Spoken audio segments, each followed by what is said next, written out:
মনে রাখবেন আপনার বউ শুধু আপনার বউ না, আপনার সন্তানের মা।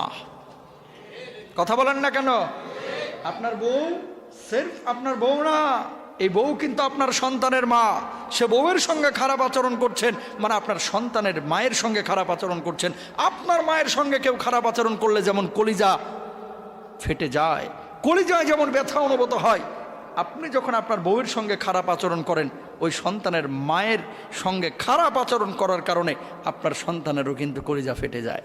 কিন্তু দুঃখজনক হলেও সত্য ভাই, এই মুসল্লিদের মধ্যে অনেক লোক আছে বুড়া হয়ে গেছে, বুড়া 60 ঊর্ধ্ব 65 ঊর্ধ্ব বয়স, ছেলে মেয়ের বিয়ে দিয়ে দিছে, তারপরও বউয়ের সঙ্গে চামারের মতো আচরণ করে।